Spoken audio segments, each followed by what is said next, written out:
สบายดีและยินดีต้อนรับเข้าสู่วิดีโอสื่อการเรียนการสอนภาษา C พัด plus กับข้าพเจ้าอาจารย์สมประสงค์วงศ์ถาวรกลับมาพบกันในคลิปนี้เป็นคลิปที่3เนาะซึ่งในคลิปนี้เราจะได้เรียนรู้ต่อจากคลิปที่2ก็คือการเขียนโปรแกรมขั้นพื้นฐานทั่วไปเนาะแต่ว่าเป็นการเขียนโปรแกรมแบบแสดงผลนะข้อความทั่วไปให้มันมีหลายๆแถวหรือว่าหลายๆรูปแบบนะเบิ่งกันว่าเราจะเขียนกันจังใดนะก่อนอื่นหมดก็ให้นักศึกษาไปโหลดเอาซอร์สโค้ดที่อาจารย์ได้เปิดปะไว้ให้เนาะใน description เดี๋ยวจะปะลิงก์ไว้ให้ใน description แล้วสามารถโหลดเอาไปใช้งานได้เลยทันทีเนาะแล้วเนาะก็จะมาเปิดไฟล์กันซึ่งในบทเรียนที่อาจารย์ได้กักเก็บไว้ให้นั้นจะมีไฟล์อยู่ทั้งหมด7ไฟล์ประมาณ7โฟลเดอร์เนาะ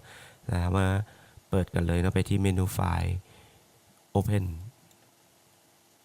แล้วก็เลือกเอาบอนที่เราเซฟไฟล์นั่นเนาะบอนที่เราเก็บไฟล์ไว้ในนี้อาจารย์เก็บไว้ไฟล์โฟลเดอร์ที่ชื่อว่า source code ซึ่งจะมีอยู่7บทนะดังที่ได้อธิบายในคลิปที่แล้วนี่ก็คือจะมีบทที่1 2 3แต่ละบท4 5 6 7นะแต่ละบทได้เป็นตัวอย่างไว้ให้แล้วนะเอามาเบิ่งกันที่บทที่1นะเบสิกในบทที่แล้วนี่เราได้เบิ่งตัว Hello World นี่ไปแล้วเป็นการแสดงข้อความทั่วไปเนาะในโปรแกรมภาษา C ว่าเราจะเขียนข้อความกันจังใดในบทนี้เดี๋ยวเรามาเบิ่งต่อที่บทที่2เนาะ Display Multiple Lines ก็คือการแสดงผลให้เป็นลายแถวในโปรแกรมภาษา C เราจะเขียนคำสั่งกันจังใดเราก็เปิดไฟล์ตัวนี้ขึ้นมา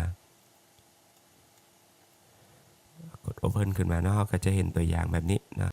เดี๋ยวก่อนอื่นเมื่อเราลองมารันไฟล์บังกันนะก็คือไปที่ execute แล้วก็กดที่ compile and run เราก็จะได้โปรแกรมขึ้นมาลักษณะอย่างนี้นะตามที่เราเขียนในโค้ดของเราก็จะเห็นคือมันจะมีคำว่า my name is Jason I live in Vientiane I have a cat and 2 dogs I am 35 and still single ตัวนี้ก็จะเป็นข้อความที่แสดงขึ้นมาในโปรแกรมภาษา C ที่เราเขียนเดี๋ยวอธิบายโค้ดกันเบิ่งว่ามันมีอย่างใดในนี้สำหรับในคำสั่งแถวที่5เนาะก็คือ cout my name is Jason ก็คือแสดงคำสั่งแสดงก็คือแสดง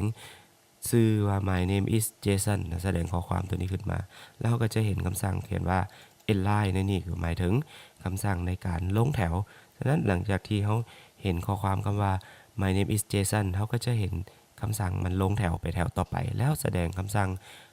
I live in Vientiane ก็คือเป็นข้อความตัวต่อไปที่มันแสดงขึ้นมาแล้วต่อด้วยคำสั่ง endl ก็คือ inline เนาะเป็นคำสั่งลงแถวในนี้เขาต้องการให้มันลงแถว2ครั้งเขาก็แสดง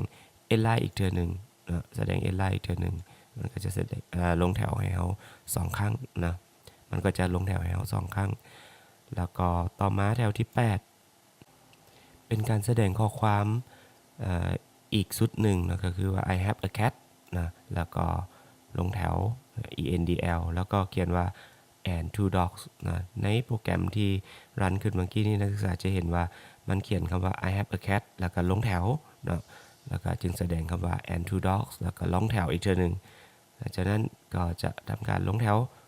2ครั้งเนาะถ้าเราต้องการลงแถว2ครั้งเขาก็เขียน endl 2เทื่อเนาะแล้วก็ต่อด้วยคำว่า I am 35เนาะในนี้สังเกตเพราะว่าเราบ่มีคำสั่ง endl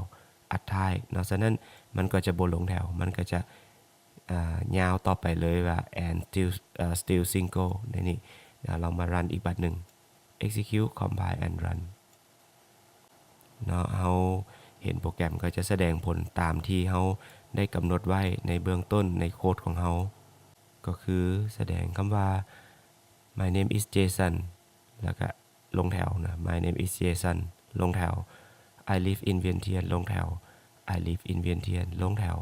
แล้วลงมาแถวที่7เจอคำสั่งลงแถวอีกเทื่อนึงมันก็จะลงแถวอีกเทื่อนึง